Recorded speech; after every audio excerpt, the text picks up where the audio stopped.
Robert Sayers Sheffey was born on July 4, 1820, in the mountains of southwest Virginia, near Ivanhoe in Wythe County. He came from a respected family, but sorrow touched him early. His mother died when he was only 2 years old, and young Robert was raised for a time by an aunt in Abingdon, Virginia. He attended Emory and Henry College briefly, but books and formal study never seemed to fit him the way mountain roads, lonely cabins, camp meetings, and prayer would. The turning point came when Sheffey was 18, at a revival meeting in Abingdon, above Greenway's store. He later said he was born of the Spirit on January 9, 1839.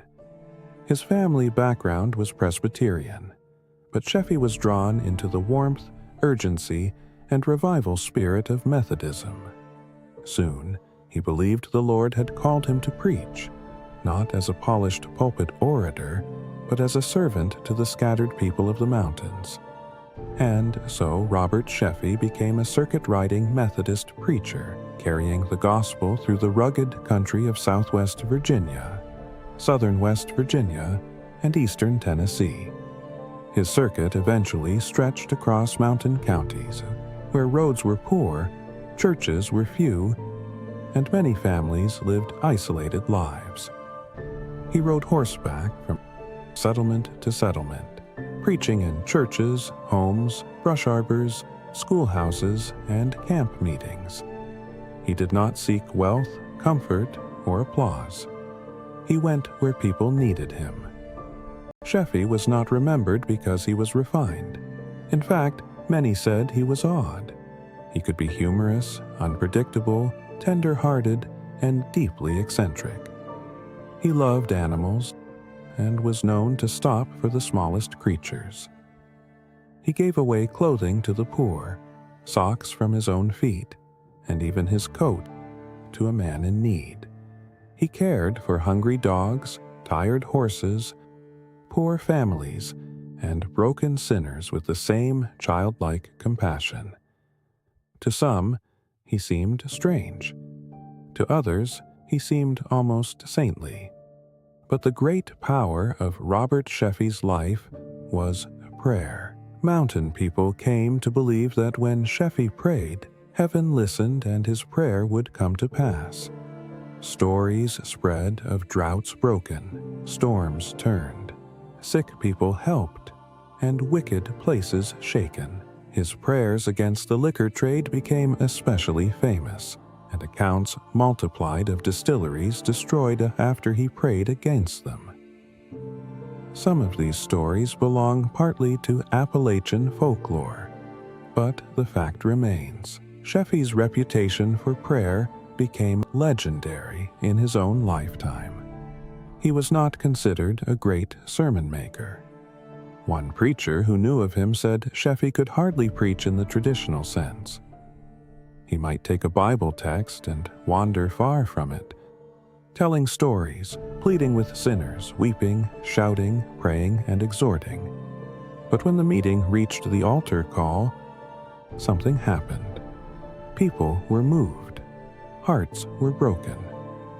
Men and women came forward seeking salvation.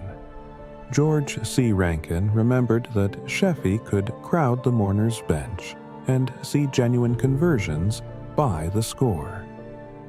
That was Sheffey's greatness.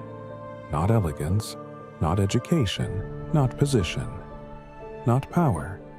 His only power was from above. At camp meetings, if the service grew cold, Sheffey might disappear into the woods or up the mountain to pray through the night.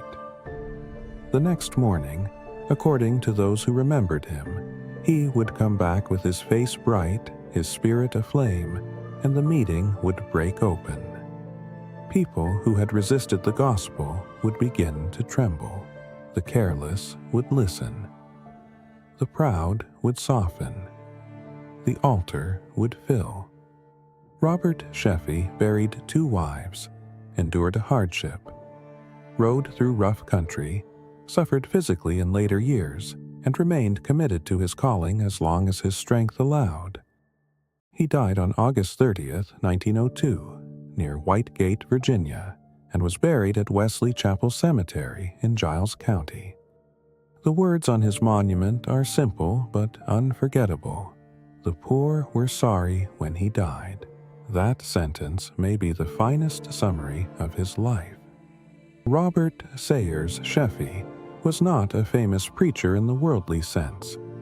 He did not build a grand institution. He did not leave behind a polished system of theology. He left something harder to measure and harder to forget.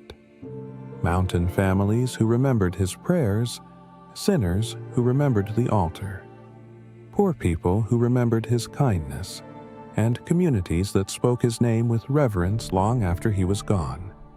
He was a strange man to some, a holy man to others, and a legend to the mountains. But above all, Robert Sayers Sheffey was a man who believed God could still reach forgotten people in forgotten places, and then spent his life riding out to prove it. Have you heard of this man?